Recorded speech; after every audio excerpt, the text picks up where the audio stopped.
Благодаря на всички, че сте тук в този слънчев ден, сте избрали този прекрасен фестивал. Фестивал е единствен по рода си в България, в Европа и в света. Приветствам ви да се чувствате прекрасно, да се чувствате като у дома си, ще бъдете обучени в техники, които ще помогнат на вашия дух да се извиси, в нови методи, които може би още не сте чували. Този фестивал е първи международен фестивал "Еволюция на духа", където сме събрали 3 страни – България, Русия и Англия. За пръв път на едно място, най-силните в света сме събрали тук. Организацията беше много дълга, има някои от вас, които знаят за този фестивал от преди 1 година. Това се случи, защото искахме да направим всичко така, че да ви бъде изключително интересно и полезно. Представителите на този фестивал са най-добрите професионалисти в областта си, в това ще се убедите сами след малко. Днес всъщност е времето да покажем, че хармонията и любовта са пътят, през който човек трябва да премине, за да достигне величието на своя дух. И ще бъдете свидетели на това цялото нещо. Набързо ще ви представя лекторите на фестивала. Деян Колев ще бъде първия лектор. Той е роден 1974 година в Ловеч, биоенерготерапевт, специалист е по деца индиго, първата аура камера в България, руска техника естествено. Всичките тези неща ще чуете повече за представянето от тях. Вторият лектор е господин Юрий Синенко. Той е доста така известен, руски учен, физик, психолог. От повече от 8 години живее и работи в България. Създател и председател на Института по приложна психология и физиопрофилактика. Следващия лектор е Веселин Михайлов. Той е интегрален коуч, NLP мастер, инструктор по свободно дишане, по работа с тялото, груповодещ. И господин Патрик Фарансворт, който е лицензиран професионален анализатор по Human Design, както и квалифициран хипнотерапевт към Британската асоциация по клинична хипноза. Така че се надявам, не само се надявам, но съм сигурна, че тези лектори ще дадат най-доброто от себе си. Надявам се и вие да дадете най-доброто от вас, за да може да приемете тази цяла информация, да се синхронизирате и балансирате с всичките хубави енергии, които ще усетите. Ще има много интересни лекции. Искам да се чувствате толкова удобно, че да не се чувствате задължени за нищо. Има едни часове, има програми по столовете, може би вече сте ги видяли. Има едни определени часове, но тъй като всички сме така силно духовни хора, знаем, че не може да работим по правила и по рамки, нещата ще се адаптираме към лекторите и те към нас, както е удобно. Има тераси от тази страна, която е слънчевата тераса, оттатък има сянка, който иска може да излиза, оттатък са тоалетните вляво, когато излезнете от залата. В кафето през целия ден ще се провеждат мини-анализи по Human Design на преференциална цена от 15 лева и диагностика на аурата с аура камера на Деян Колев, пак на преференциална цена от 20 лева.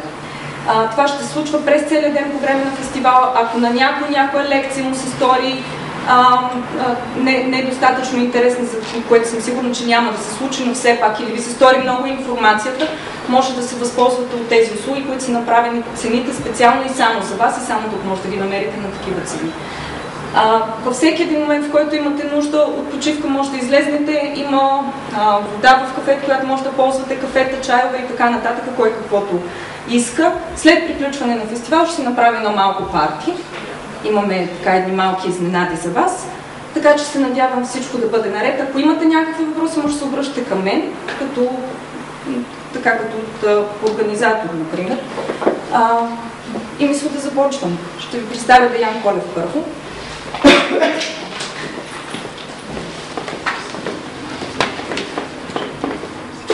Ако искаш си организатора козирът на фестивала, е по-спокоен. Интересно е с забавянето. Здравейте, мили дами, защото се оказа, че мъжката част винаги е по-малко. Вече от 20 години разбрах едно. Жените са тези, които ще поведат и поведаха вече духовната еволюция на народите, така да го нарека. Този еволюция на фестивала, това е чудесно, вече започват енергиите. Този фестивал е организиран само с една цел. В навечерието на Третата световна война, която се организира от различни сили, в навечерието на всички плюрета в страната, които се организират отново да се създаде хаос, ние правим един международен фестивал, да докажем, че сърцето като цяло е основата за нашата любов и нашето събиране. Забавянето на фестивала се дължи на това, че и български, и руски, и английски народ обичат забавленията. Петък вечер по целия свят, знаете за какво става на въпрос. Ние сме любящи хора, може да сме духовни, но имаме тела, които носим. Съобразяваме се с тях. И това е в моя увод. За да разместим всичко, както каза Неда Терзиева, мога да ви започна представянето с аурата на България. Изминаха 20 години от моя земен път и от едно малко момче 92 година, което получи международна мисия скоро, отколкото да защита само страната, изминах този дълъг път. Някои от хората, които са и тук, други, които те първо ще дойдат, мога само да я благодаря. Всъщност моето оцеляване стана благодарение и на всички вас, и благодарение на това, за което сме се събрали да говорим, а това е еволюцията на духа, това е силата и мощта на духа. Започвам представянето на аурата на България с поставянето на един вид новото народно събрание, което така го виждам, така го виждат всички духовни хора, ако изобщо имат народно събрание. Един филм, един ансамбъл на хармония, любов и мир. Аурата на България е едно от най-специфичните неща, които за този един вид кратък или дълъг период, мога да го нарека от 20 години, в които активно работя за страната, е в момента много интересна. Между зелени нюанси до индиго-виолетови. Кой го прави това, ме питат? Как се изменя аурата на България? Аурата на България се изменя по един прост начин. Съществата, които живеем в нея, с нашето духовно развитие, еволюционно развитие, създаваме нейното биополе и нейния цвят. По градове мога да започна веднага да ви споделя какво е аурата на България. Един от любимите ми градове, в който живея 5 години, е град Варна, с виолетова аура. Във Варна намерих толкова много познати. Варна се измени за последните 10 или 20 години, толкова много. Там намерих сродни души, които повярваха в каузата, че България е избрана относно център като и транспортен коридор и всичко. И тези същества останаха, след което аз се прехвърлих и в София. Разказвам част от моя живот, защото е доста странно, че все още, да кажем, съм жив, благодарение на духа. Все още имам какво да дам на хората. Следващия град, който мога да кажа, е Бургас. Говорим за източните граници на България.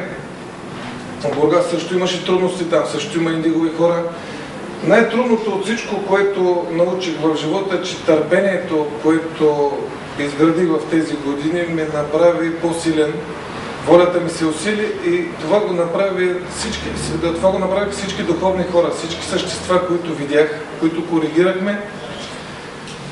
И оттам мога да започна. Ловеч е един специален град, в който съм роден.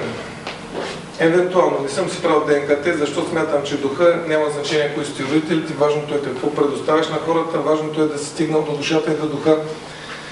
Ловеч е град с една трудна аура, оранжево-мътна. Там се гради, оттам започва Второто българско царство. Там преживях едни от най-интересните си години, в които 92 година, ако кажеш, че си духовен човек, че четеш мистична или духовна литература, или си луд, или ще те превери психоболницата и няма прераждане и така нататък. Видяхте, че за кратък период от тези малки 20 години постигнахме абсолютна еволюция. Абсолютно доказване, че душата и любовта са основата на човека, на човешката архитектура. Доказахме, че не е важно количеството на съществата, които използваме, така да го нарека, и с които работим, е важно качеството. Научихме се от това, че може да сме малка страна, но се научихме, че ние може да докажем на света това, което казва и великият учител на България Бен Садоно. Много рад си, извинявам се в залата и ме разчувствате допълнително. Затова се извинявам от емоционалното си държание. Доказахме, че от малката страна може да станем не само известни, както и всички се надяват и в чужбина, но доказахме, че разделението на мъжки полове, на женски, на светло, на тъмно, на различни страни и граници може да ги премахнем, защото това, което се случва в тази времева единица, на този свят, на тази земя, това си е време-пространство, в което всички, които сме тук, смятам, че сме се понаучили вече как да излизаме и от телата си, как да се грижим за себе си, как да помагаме на сродните души. Искам да ви кажа, че 4 годишния период, или 5 вече в София, откакто е влязла руската Еврокамера, статистическите данни за този кратък период и обиколките ми на страната доказват, че в България, аз това не съм го говорил никога и смятам, че днес мога да го споделя, 4 милиона сме в 6-та раса, т.е. 6-та раса в страната е 4 милиона. За всички същества, които ни управляваха и които продължават да говорят или неща, ще се въздържам от политиката. Заповядайте. За всички същества, които обитаваме тази територия, за всички същества, които дадохме всичко от себе си, за да популяризираме духовното, да развием душите си, стана ясно, че числеността ни като 6-та раса, като галактически същества, дошли от различни измерения на галактиката, е много повече от 5-та раса, която в момента се опитва да каже, че ние не сме живи де-факто в страната. Доста правителства минаха в тази страна, в който аз обясних, че така или иначе революцията е настъпила, така или иначе човешкото съзнание е променено. Рано или късно пристигат и децата, които по мои предсказания или по подсказвания от галактиката, така да го нарека, преди 20 години получих като контакт.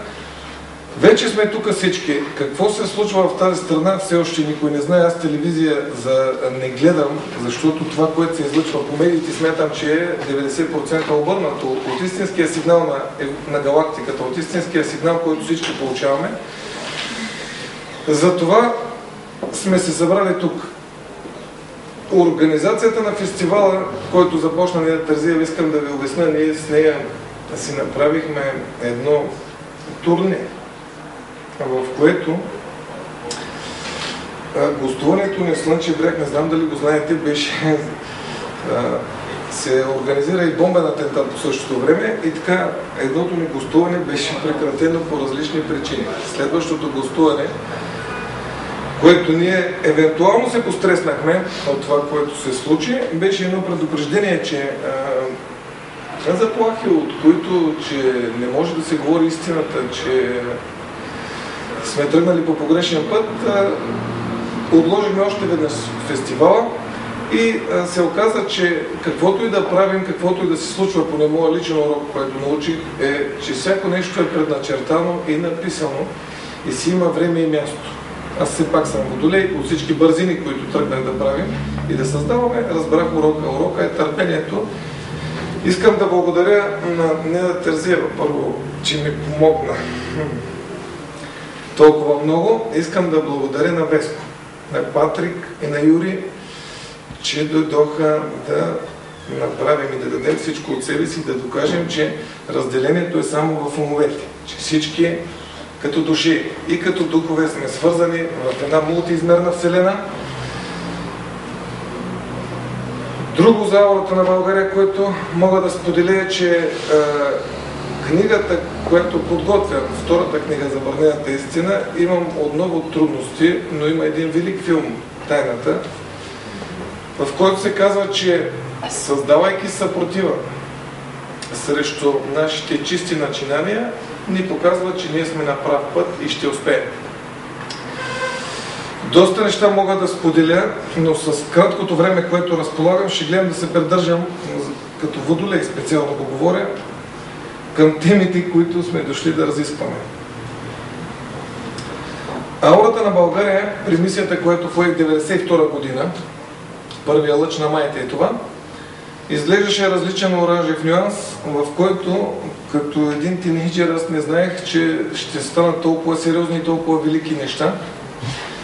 Аурата на България мога да кажа, че съм един от щастливците и малцината избрани, за да се грижа за това чудо цялото и за да ми помагат всички мои съратници, приближени, близки, приятели, които някои от тях ми помогнаха много финансово, други дадоха живота си. Колкото и да е странно, 27 април ми е представянето в София. Използвам момента да споделя, че в книгата съм се представил почти във всички градове в страната. Изчаках представянето в София, като интуицията ми подсказа и духовния свят, че си има време и място. Време и място за този 27 април, преди предстоящите големи събития за страната, е времето, което да покажем, че наистина ние няма да отговорим на съпротивата, а ще ги облеем с най-страшното оръжие за тях, нашата любов и светлина, която носим през хиляди години, не само в тази земя, не само на тази планета, а в целия мултиизмерен свят. И цялата наша защита, произлизаща от галактиката и от Вселената, може да ни даде едно спокойствие, че извървяхме един труден път, наближава един път около 26 юни, да го кажем, фиксираща дата, в която ще има още едно вибрационно и то мощно покачване към един портал, който ще се отвори.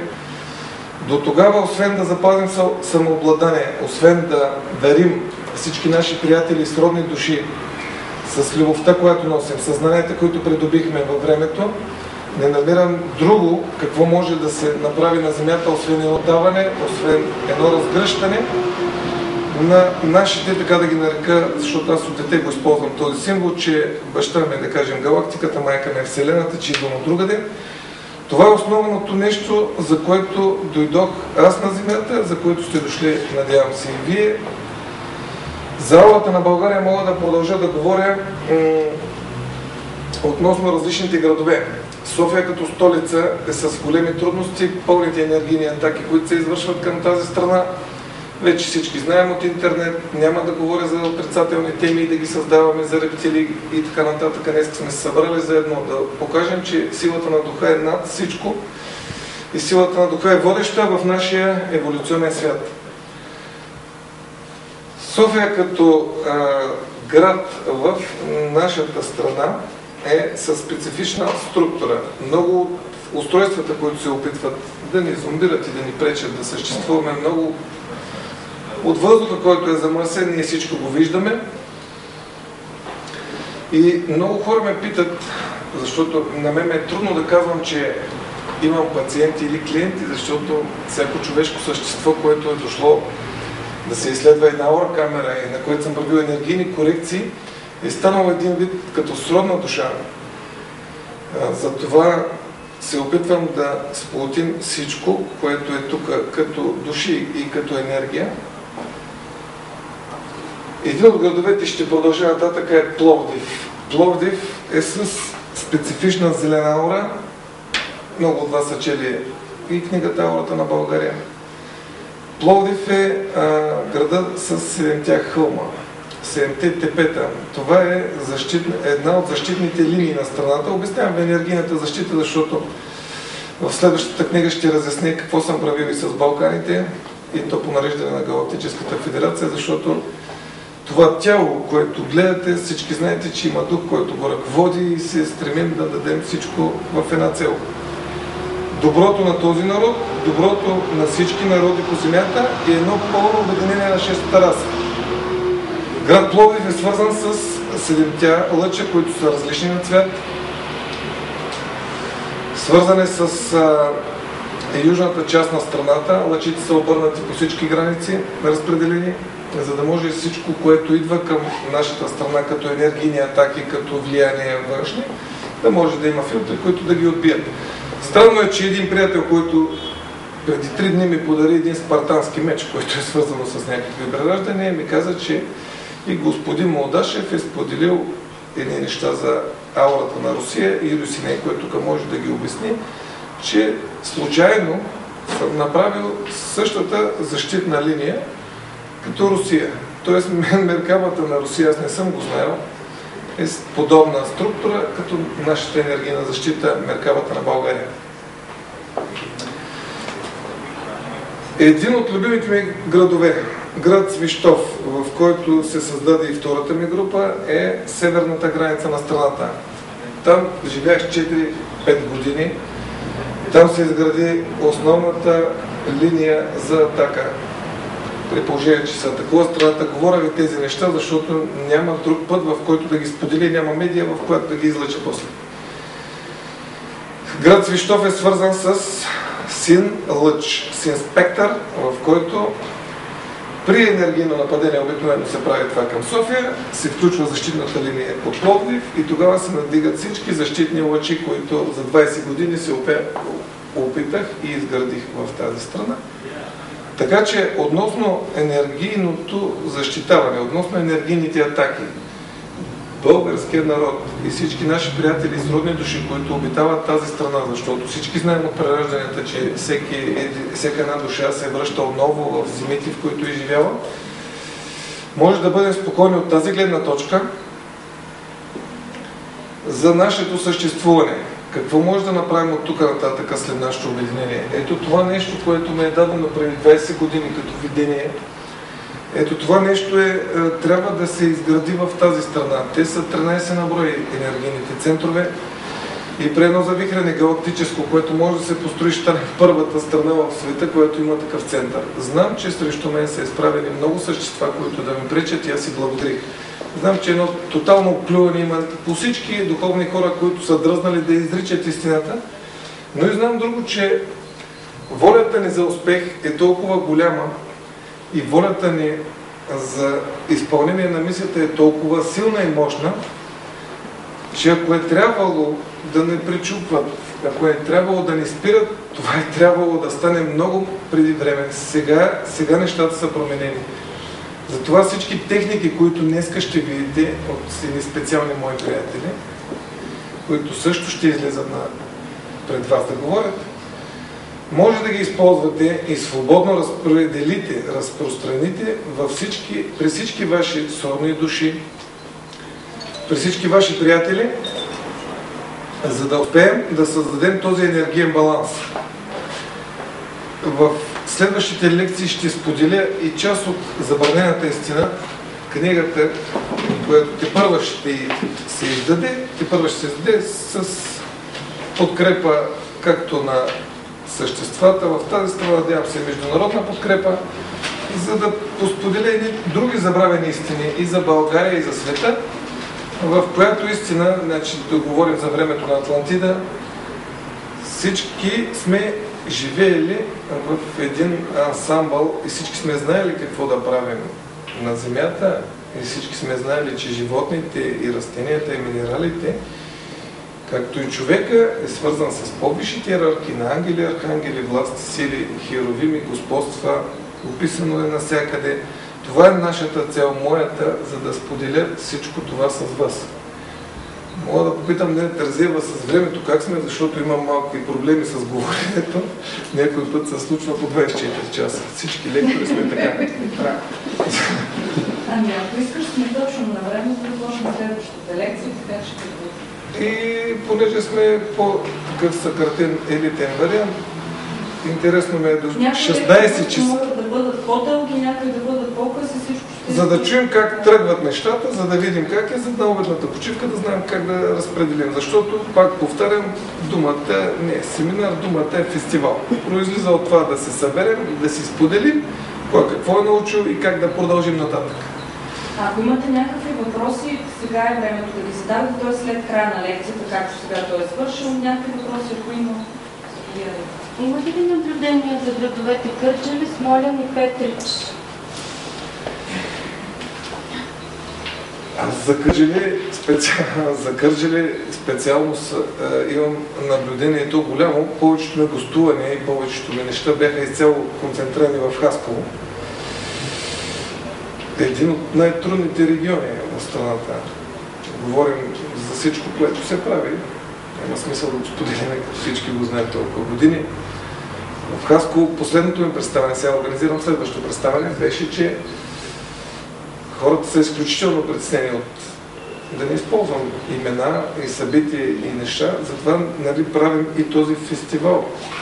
Значи, Хасково като развитие и като трудност на изпитание на душата, повечето души, които живеете и в Кърджали, и в Хасково, това са малко повече уроци имате, затова пък еволюцията ви е по-бърза.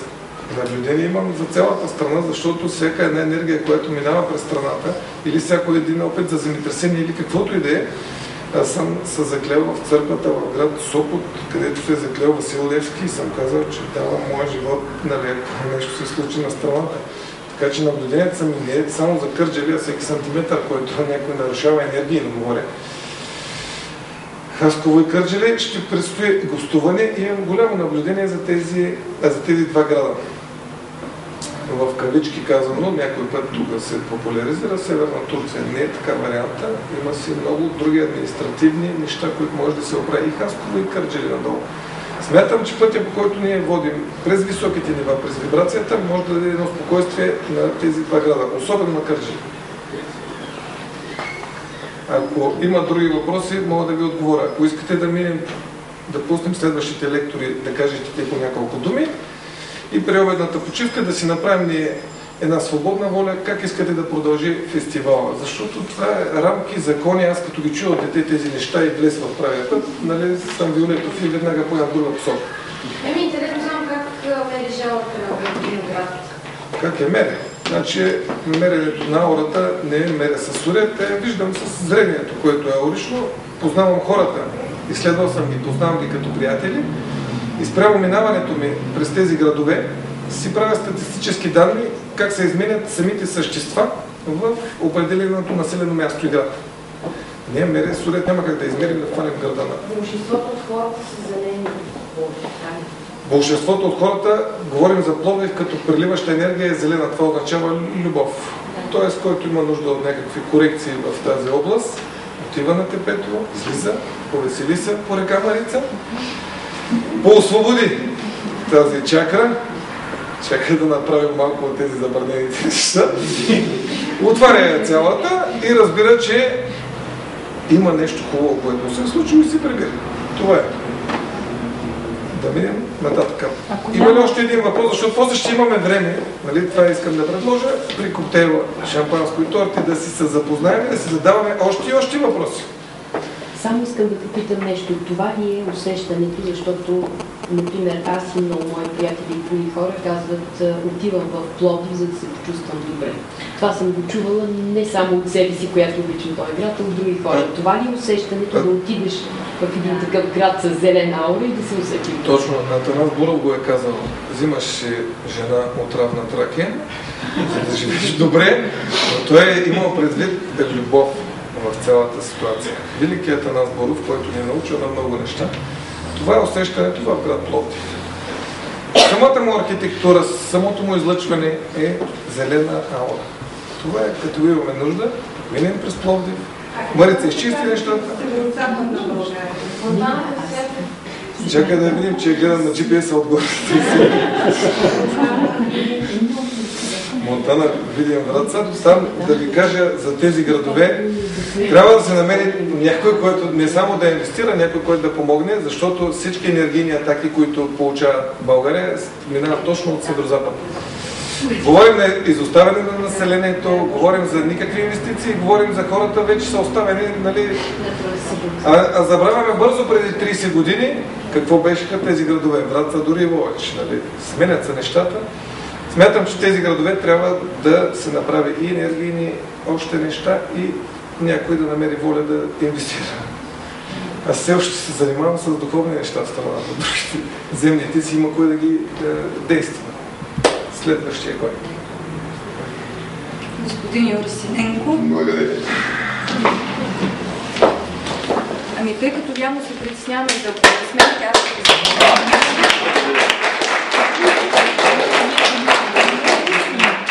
подвихнем така малко настроението. Лекцията се нарича начална психосоматика, холистичния начин и едно само кратко въведение. Какво е казал древнотракийския жрец Залмоксис? Ако искаш да излекуваш очите на човек, трябва да излекуваш неговото тяло. А ако искаш да излекуваш тялото му, трябва да излекуваш неговата душа. Приятно слушане. Благодаря. И най-първото искам да ви поблагодаря всички за вашият интерес, за това, че сте дошли. Искам да поблагодаря и организаторите на фестивала за покана.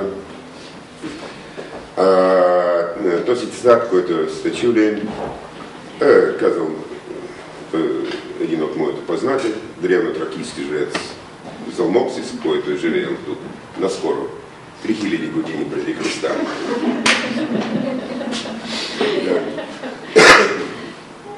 Още от това време, наистина много интересен момент, че при вас в България наистина съществуват невероятни някакви неща и затова за мен толкова приятно и работя тук и живея тук, защото само в България аз наблюдавам някакви интересни, фантастични неща, които аз не наблюдавам нито когато работих в Португалия, когато работих с Австрия, само при вас. Не знам, може би това идва наистина от древна Тракия.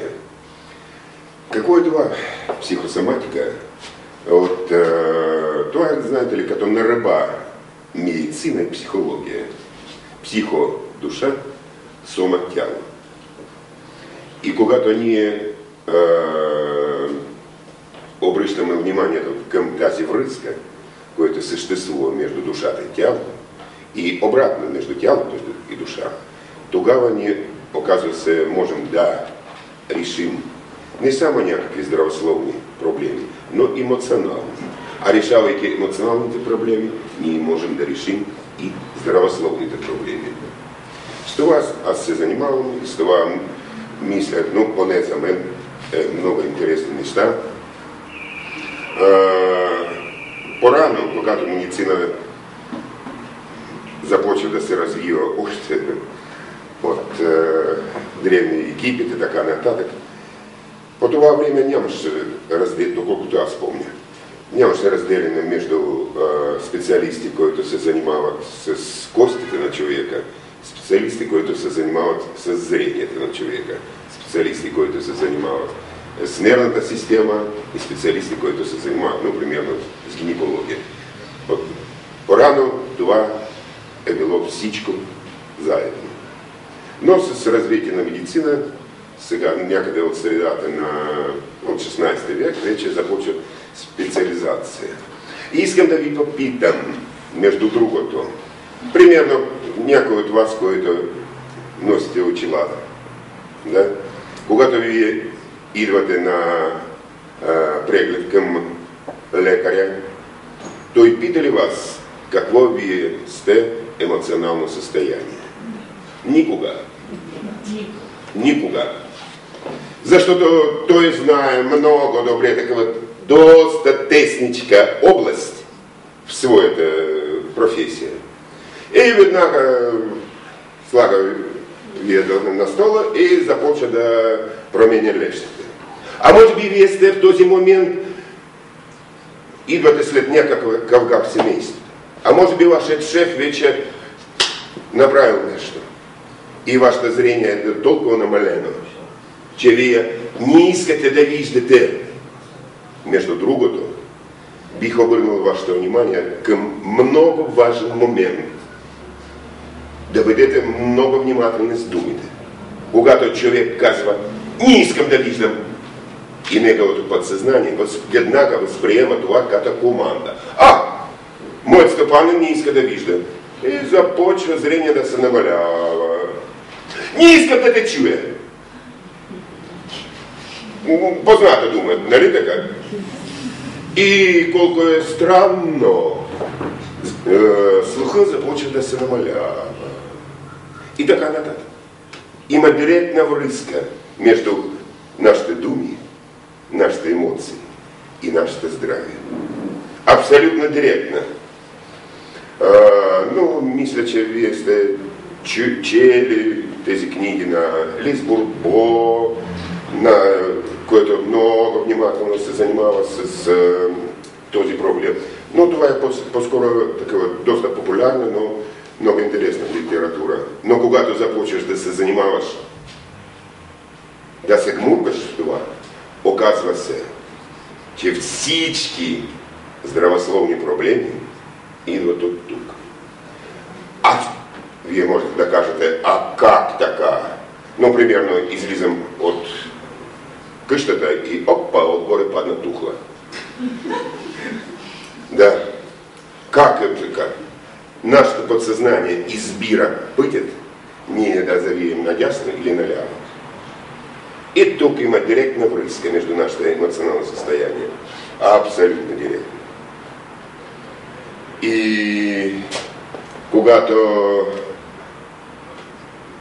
сега, преди малко аз чух какво казва Диан относно аурите, мога да кажа, когато човек се намира в позитивно, отворено, лекичко усмихнато състояние, можете ли да се усмихнете? Понякога. Аз разбирам, това е много сложно. Напълно разбирам. Защото наистина, ну какво става? Тук навънка такива проблеми, да, с правителство, с Европейски съюз, в ООН. О, а знаете ли какво става с пингвини в Антарктида? Моля ви! И всичко това ние възприемаме и се стараеме да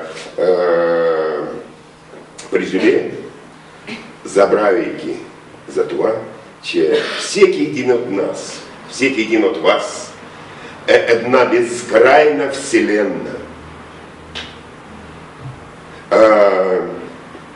Може би вие знаете, сте виждали символ на човешката душа. Един от символи от древните. Една змия, която хапе себе си за опашка. Връзка между нашата вътрешна вселена и външната вселена. И когато тази връзка вече ние не я отбелязваме, тогава възникват разнообразни проблеми. И една от задачите, с която аз се занимавам, да възстановим, човек да усети в себе си, че той е индивидуалност, личност. Преди нямаше такава човека и след него няма да бъде. Той в момента е съществува. Друго нещо, колко е много измерно това пространство, наскоро, между другото, аз открих четвъртото измерване. Знаете ли къде?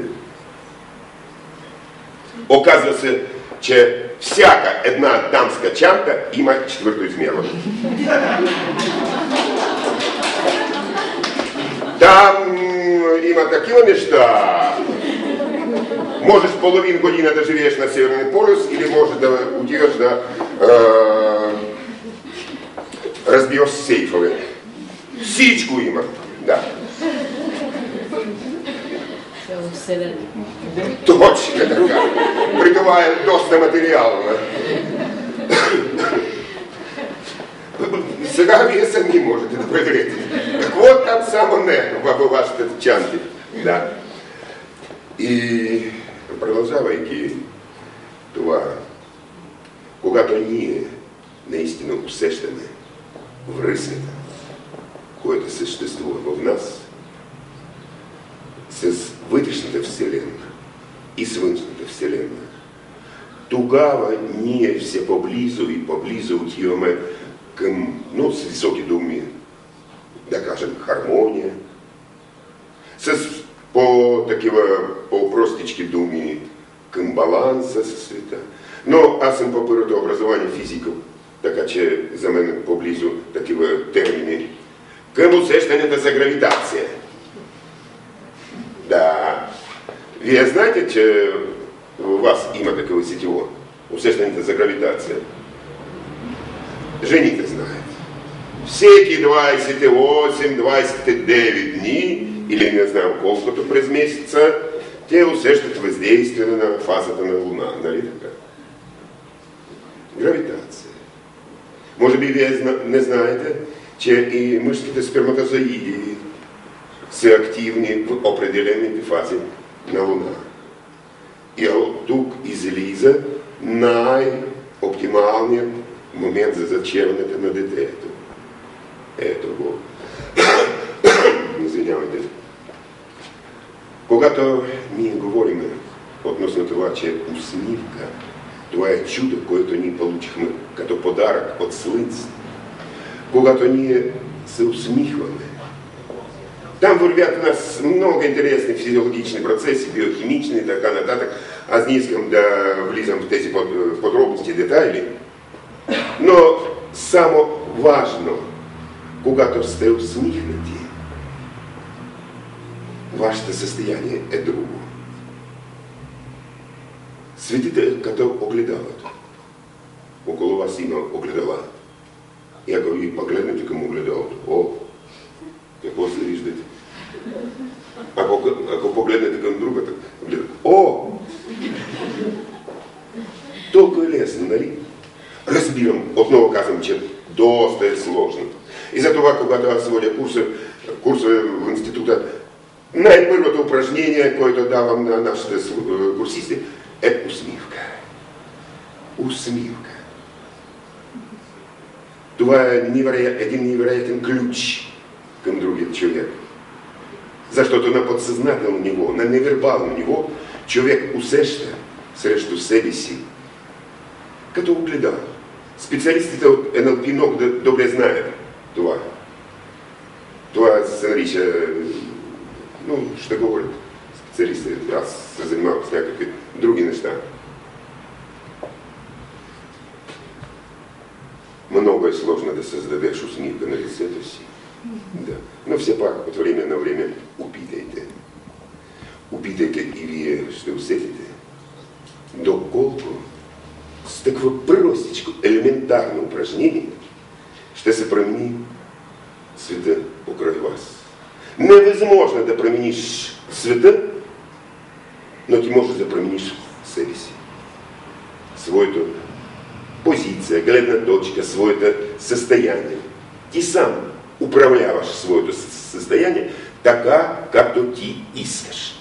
По своето желание ти усещаш себе си или нещастен, сринат до нула човек, или човек, който вижда пред себе си някакви сложности, трудности. Да, те съществуват при всеки човек.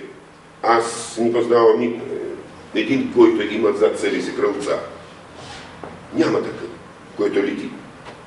Има там начало. Понякога наистина възникват някакви сложности и когато ние даваме на тях много голяма цена, когато ние слагаме пред себе си невероятна бариера, бед, и се биеме с главата и казваме, че ни по какъв начин не можем да решим този проблем. Естествено, ние не можем да решим.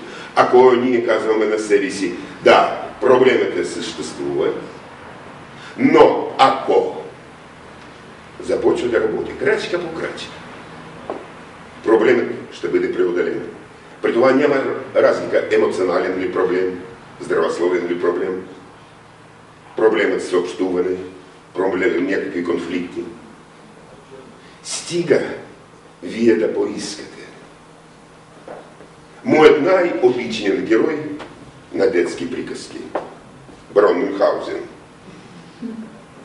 Той казал така: усмихнете се, господа, всички глупости по света се правят с сериозно изражение на лицето. Да. Когато ние сме усмихнати, в нас съществува. И когато аз дошъл при Диан и към неговата аура камера и започнах да експериментира. Естествено. Той гледа към мен Диан, аз имам предвид. Аура камера гледа и той гледа към мен. И аз започнах да експериментира и наблюдавах как много интересно се променя аурата, моята аура. доста интересен експеримент. Аз направих тогава, дори аз не казах на Деян.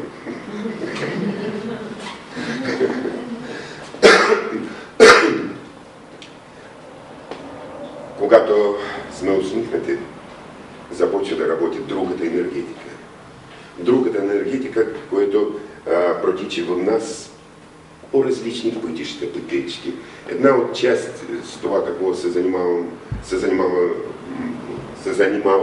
в института, това е енергетика на човека. Тук ние се занимаваме, знаете ли, с традиции, които са по-различни, може би, от тези, които са познати за вас. Но може би вие сте чели, чули или дори сте ходили при тези китайски лекари, които работят с иглички, да? Тези 12 меридиана, чифни меридиана и отпред и отзад меридиана, има вътре у нас колатерали, тези клонките от меридиани, които хоризонтално излизат на повърхността и лекари започват да бъдат и променят състоянията, енергийно състоянието на човека. Другото, това, кажем така, интегрална работата с енергетика, с чакрате, което идва от Индия. Но ние се занимаваме с някаква междинна традиция. И сега мога да кажа много интересен момент, че тази традиция, с която ние се занимаваме, тази традиция, тези техники, тези траектории, са дошли, колко е странно звучи, от вашите не знам колко българи, които са живеели на Волга. Още до сега там има до град Казан едно градче, което се нарича Българи. Вече това е малко градче, но вие знаете много добре вашата история, че на време от там е тръгнал насам Хан Кубрат, нали? Но тези традиции са, още до сега са запазени при вас. Може би за това вие толкова лесно възприемате работата с енергетика. Толкова за вас бързо вървят нещата. Но като пример аз мога да кажа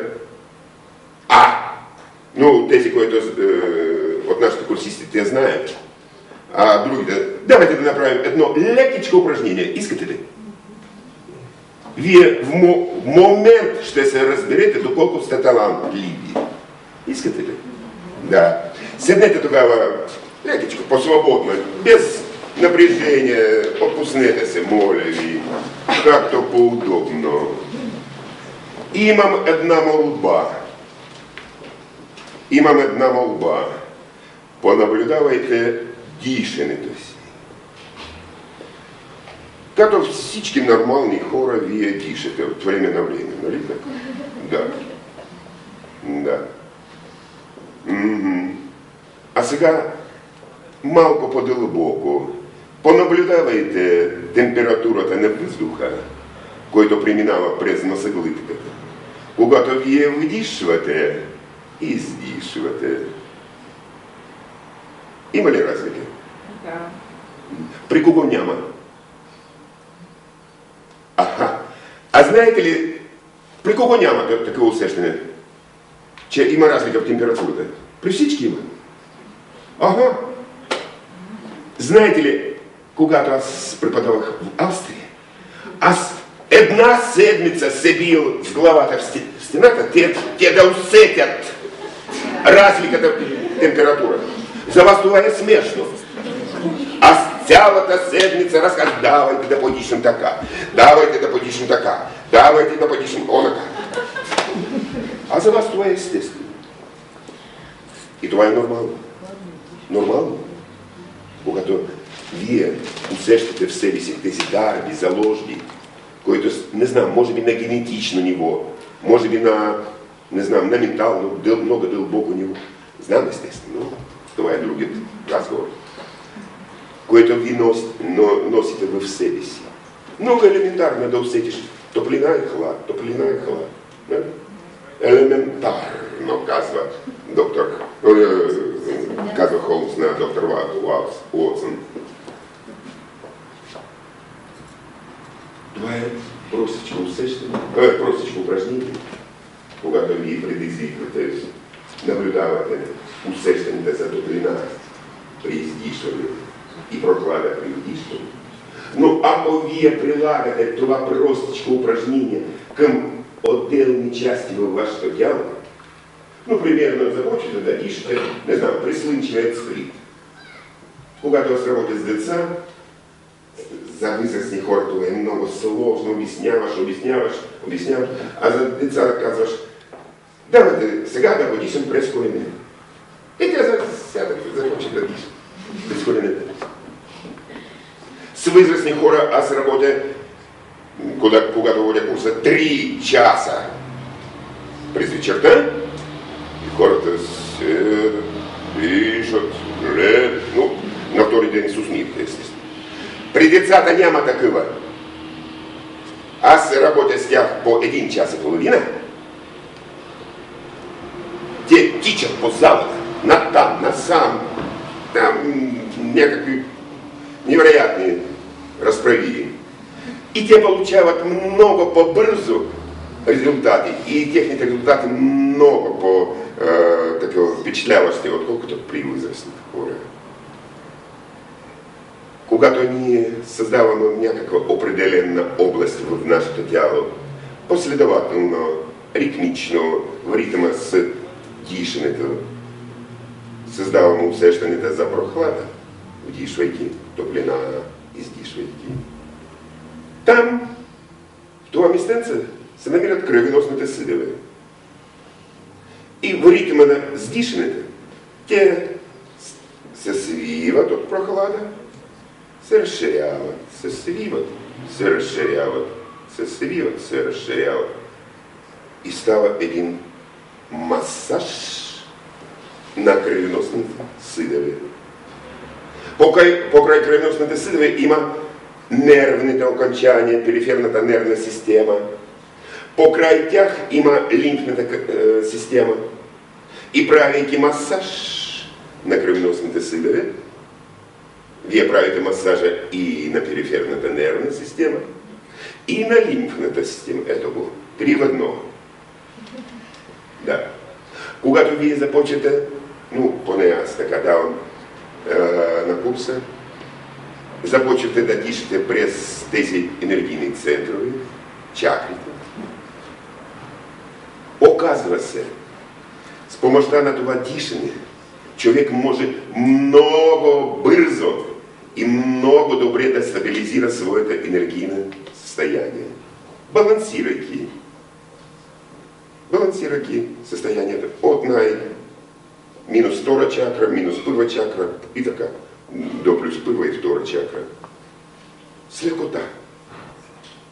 А състоянието на уравновесеност, на баланса, на спокойствие, това е много важно състояние.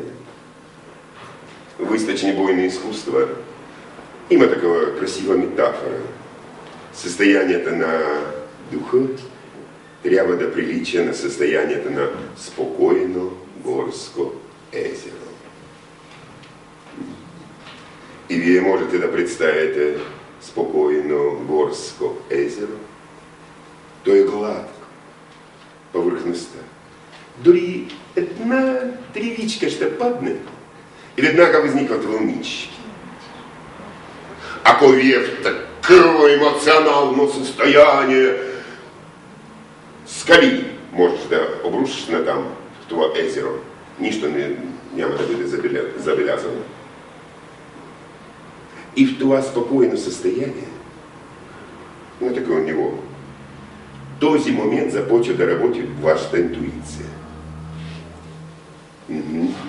В този момент вашето подсъзнание от дълбочина, от невероятни дълбочини, аз казах началото, от Вселената, започва да подава на повърхността точно тези неща, които са необходими за вас за момента.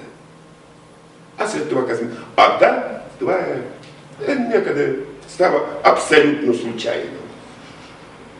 Абсолютно случайно и нашите курсисти знаят много добре какво е това абсолютно случайно. Да. Знаят, че идва осъзнато ние можем да отчетем откъде идва. Отгоре ли, отвътре ли, от Вселената, понякога от Господа, понякога питат ме журналисти, вярвате ли в Господа? Аз отговаря, вие може би вярвате, но аз знам, че той съществува. Така че вярвам, защото вяра и думата проверим има едно и също. Аз вярвам, защото аз проверих.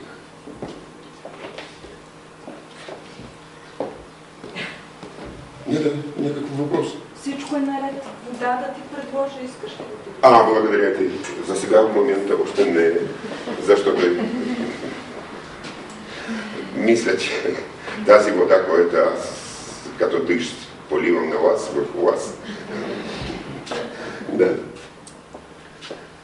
И много е важно, когато ние можем осъзната, колко звучи парадоксално, осъзнато да се обръщаме към нашето подсъзнание. Парадокс някакъв. За съзнанието това е парадокс, наистина. Но подсъзнанието работи по своята логика. Неговата логика е друга. За съзнанието е причинно-следствена връзка. Щом има причина, значи има следствие. Но подсъзнанието там е устроено по друг начин. Там доста разнообразни неща, но поне едно от тях логиката на подсъзнание е бинарна. Двама и следствие, поне. Двама и следствие, поне.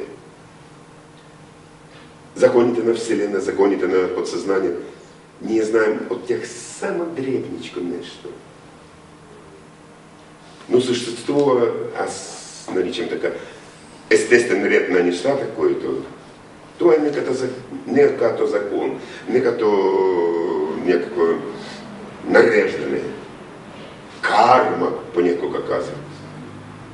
Карма, знаете ли какво е превод от древно санскрит? Точно. Действие. Само с действие ние можем да променим и себе си, и света покрай себе си. А когато сядаме под банана и чакаме, когато отгоре ще падне нещо, не бива така. Само с действие. Но невъзможно да направиш такова действие, че веднъж да постигнеш нещо. Всички ние се научаваме на нещата в нашия живот. От най-дребнички, най-мънички неща. Може би вие помните, а може би не. А може би майките помнят за своите деца, как едно детенце започва да се научава да се прохожда. Помните ли? От вашия опит. От едногодишен възраст. Първото детенце трябва от 4 крака да се изправи. Това е много сложна наука. Но все пак с търпение започва да вдига ръчичката нагоре и в някакъв момент се държи и така люшка. След това идва още една сериозна проблема. Да пусне ръката и да държи баланса.